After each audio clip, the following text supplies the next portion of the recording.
Assalamualaikum warahmatullahi wabarakatuh. Gimana sobat Kangwer, pada sehat? Semoga pada sehatnya, rezekinya lancar. Kali ini saya akan menceritakan kisah pribadi pengalaman saya sendiri waktu masih merantau di Jakarta. Kejadiannya sekitar tahun 2010 ya. Waktu itu saya masih bekerja di daerah Kemayoran. Tapi sebelum mendengarkan cerita kisah ini, jangan lupa subscribe, like, share, dan komen.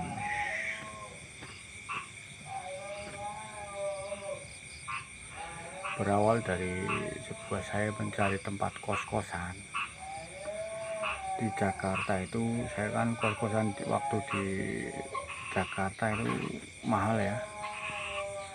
Di Kemayoran aja waktu tahun segitu itu sudah 500, tahun 2014an ya. 500 itu pun kamarnya cuma satu dan kamar mandinya bareng-bareng.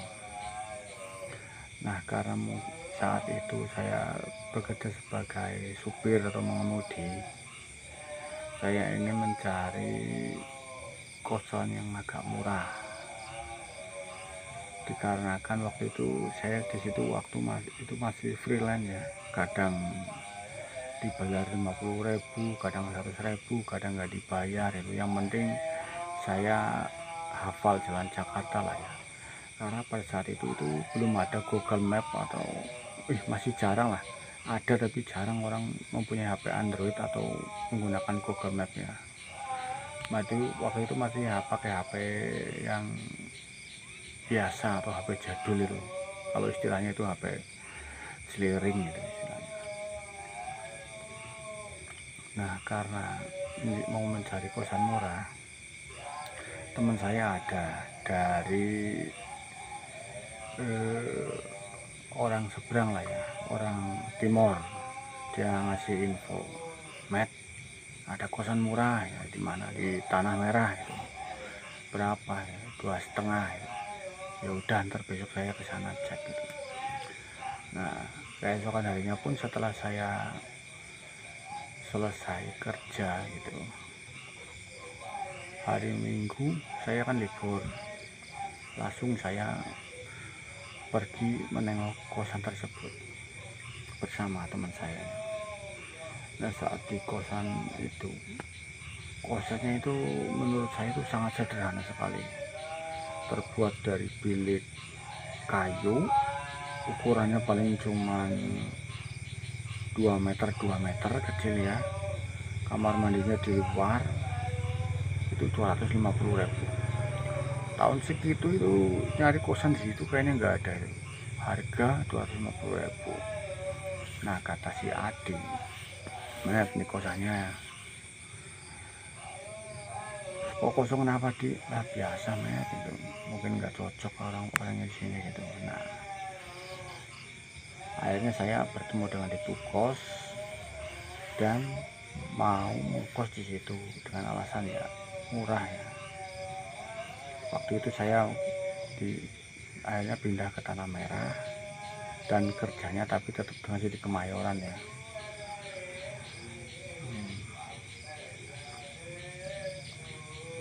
Nah, waktu pertama kos di situ saya itu biasa ya, cuman karena kosan murah gitu ya, airnya itu pakai air sumur bor itu. Airnya kuning kayak air sawah, gimana itu, jelek lah. Saya pun nggak apa-apa lah, mungkin airnya kuning gitu, karena saya nyarinya murah sih.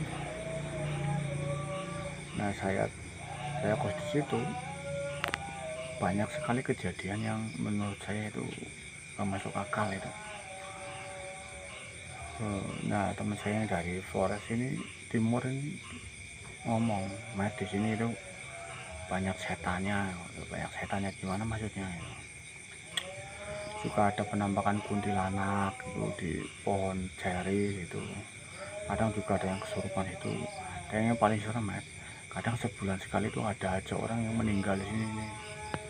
entah itu karena tabrakan, entah itu bunuh diri, atau orang mencuri tapi kesetrum, itu ada aja tiap bulan tuh.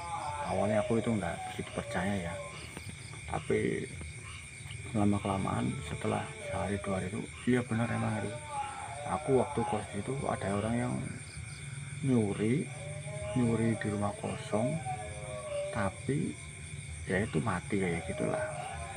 Itu sedikit cerita dari yang orang meninggal di situ ya. Nah, pada satu hari saya ini kan punya semacam piranti gaib ya, namanya itu mani gajah. Mani gajah ini saya dapat waktu masih kos di Kemayoran, dikasih sama orang Banyumas. Nah, orang Banyumas itu ngasih saya itu segini, itu botolnya kecil ya, seukuran minyak melati yang 10 ribuan dijual masjid-masjid itu kayak segini lah ya. Nah, itu fungsinya buat pelet atau pengasihan itu. Nah, suatu ketika teman saya orang timur ini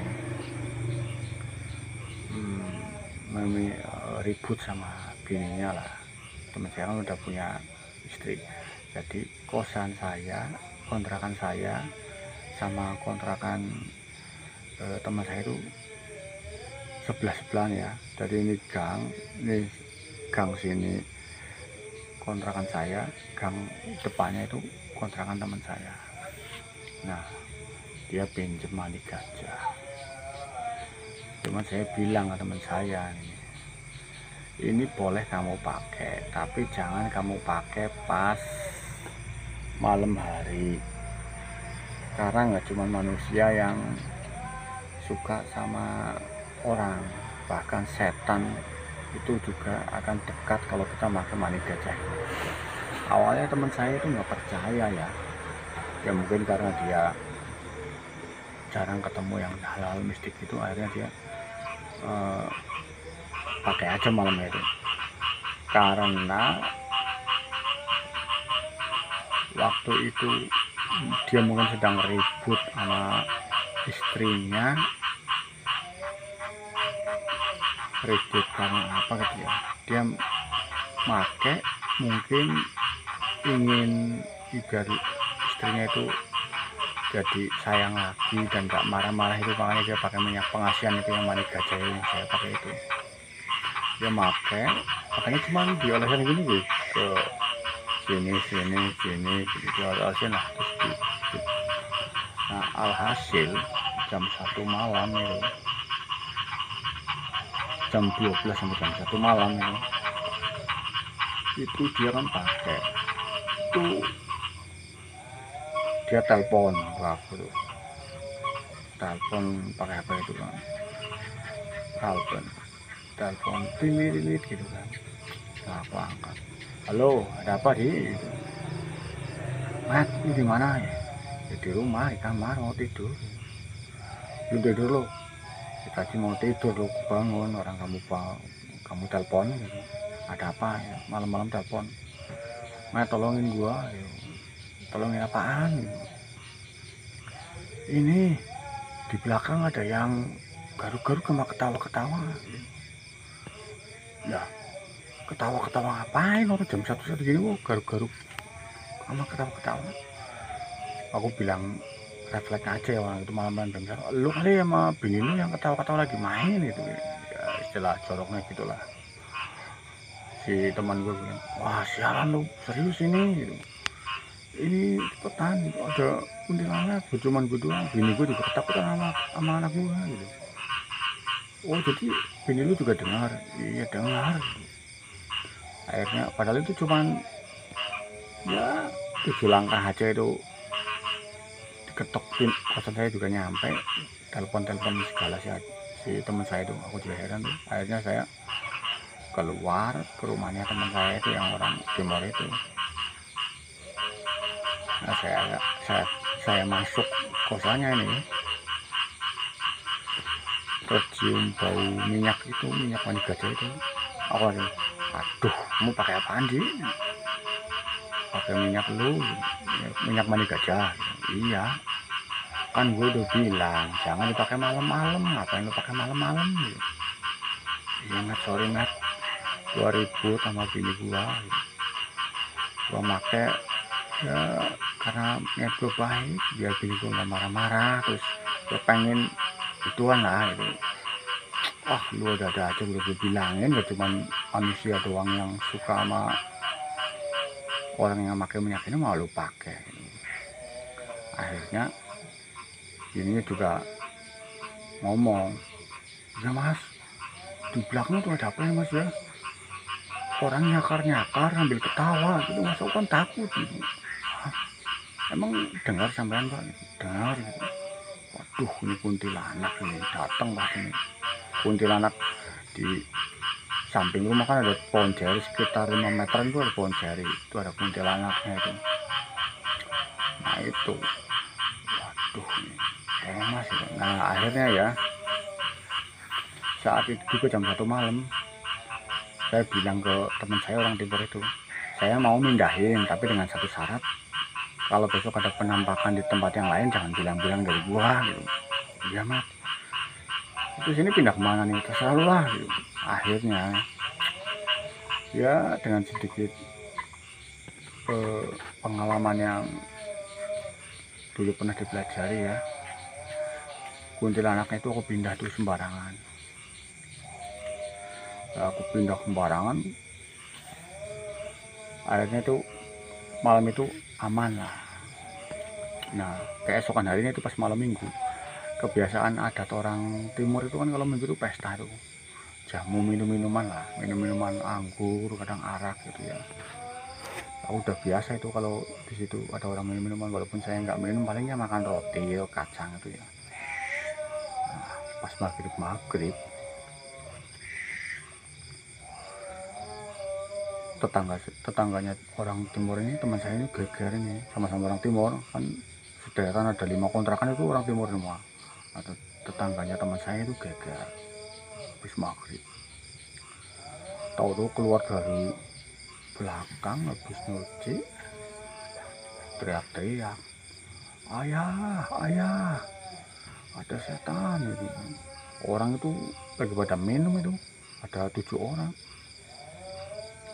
Waktu itu posisi saya masih di kerjaan ya, belum pulang ya. Nah, ada hantu gitu, setan gitu.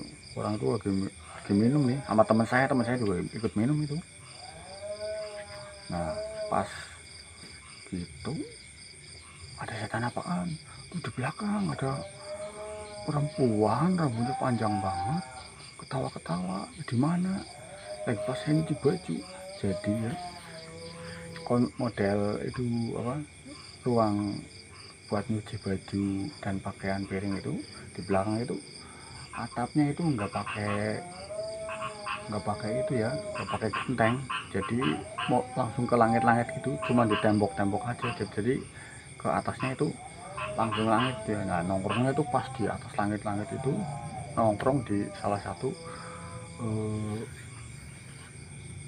pembatas, yaitu pembatas tempat nyuci baju ini, di atas pakai baju putih, rambutnya panjang, ketawa-ketawa sambil apa ya, pokoknya sambil engkang-engkang gitulah. Akhirnya kan takut itu, keluar itu langsung lari aja jam habis maghrib itu. Yang orang itu lagi ramai, lagi pada pesta ya, lagi minum-minum lah, tahu-taunya ada kaget. Nah tetangga teman saya ini katanya nih sambil bawa botol minuman ke belakang, malah di itu ya, setannya diusir pakai minuman itu. Bilangnya gini, waduh setan pergilah itu, sambil mabuk sih ya. Aku ketawa gitu. Nah, sambil kayak gitu ya, mungkin setannya udah hilang ya, karena itu banyak orang sih. Nah pas kayak gitunya pada begadang itu, malam itu pada begadang nih, takut sih gara-gara gitu. Kok bisa ya ada kuntilanak nyangkut di sini tuh, dari mana gitu. Nah pas saya pulang dipanggil sama teman saya itu, masih orang timur itu, bilang gini, Mat, tadi si ini itu dilihatin kuntilanak di mana, di samping rumah ini. Iya, jadi lagi nyuci. Jadi samping kontrakan itu dilihatin. Waduh, aku bilang ini, lu jangan bilang gua yang mindahin gitu. Enggak, Mat, aku bisa pindah ke situ sih ya kan? Karena aku bilang ini, kan lu sendiri yang bilang katanya sembarangan. Ya itu, aku pindah sembarangan. Itu yang ngeri juga ya. Jangan lu orang minyak kayak gitu dipakai malam-malam, kan bilang jangan pakai malam-malam. Lu percaya kan gak cuma manusia doang yang datang, setan juga seneng. Iya, Mat, gue percaya lah, kapok itu. Nah, terus teman gue juga akhirnya tahu. Nah, akhirnya kan beberapa hari kemudian gue ke Senayan nih, ya kerja lah. Teman gue main ke kontrakan. Mat, lu di mana? Gue lagi di Senayan. Lu ngapain lu? Gue di depan kontrakan lu nih. Bukannya lu di dalam gitu. Di dalam gimana, orang gue di Senayan gitu. Ya ini gue di depan lu lagi ngintip nih. Lu bukannya lagi duduk ini gitu. Gue di depan kontrakan lu. Enggak, gue di Senayan gitu. Dan ini siapa di dalam nih? Lu kalau nggak percaya tengok aja tuh, kuncinya digembok nggak gitu. Nah, teman saya itu nengok, iya kuncinya digembok. Teman saya lari tadi tuh. Wah, sialan lu, Mat, lu ngeri juga. Ada apaan di kamar lu gitu. Lah biasalah, nggak usah cerita, terlalu takut gitu. Nah, lu kan pulang nih, tidur istirahat. Nah, paginya itu esokan harinya cerita teman lu, wah, Mat, semalam tuh siapa di kamar lu? Wah, pokoknya lu nggak usah tahu lah, pokoknya lu takut gitu. Enggak, soalnya semalam ada kayak orang sholat, kirain lu. Waktu gua telepon, makanya gua nggak percaya lu di Senayan. Taunya gua nggak ada orang. Soalnya dia lihat dari jendela kamar kan, kalau gua belum pulang kan dibuka itu hordennya, jadi kelihatan dari luar pakai baju putih lagi sholat katanya. Akhirnya teman gue ngomong gitu, Mat, tahu nggak lu kenapa orang pada nggak betah ngontrak di sini? Emang kenapa? Ya gimana mau betah, orang setiap mau mandi ada perempuan lagi mandi, pulang kerja di kamar ada orang lagi tidur. Makanya orang paling betah sih seminggu 2 minggu gitu. Temanku ngomong gitu, makanya aku bilang, ah, lu udah paham gitu kan, udah gue pindah-pindahin gitu, pantesan kamu betah banget sini sampai bulan-bulanan. Iyalah, cuman yang nggak betah itu airnya gitu, airnya kuning, makanya aku gitu betah. Iya sih, Mas, ya mau gimana lagi, kalau mau mandi air yang agak bersih ya pakai air galon gitu. Sialan lu kalau air galon ya sama aja gua mandi pakai duit gitu. Ya juga sih gitu. Nah, akhirnya Adi tuh baru tahu itu kayak dunia klinik-kliniknya itu semenjak aku kos di situ tuh. Akunya di situ makanya agak disegani ya, gara-gara dulu pernah mindahin kuntilanak segala macam gitu. Ya kurang lebih segitu dulu ceritanya ya, sedulur Kang Ler. Semoga terhibur. Jangan lupa subscribe, like, share, dan komen. Selamat malam dan selamat beristirahat. Assalamualaikum warahmatullahi wabarakatuh.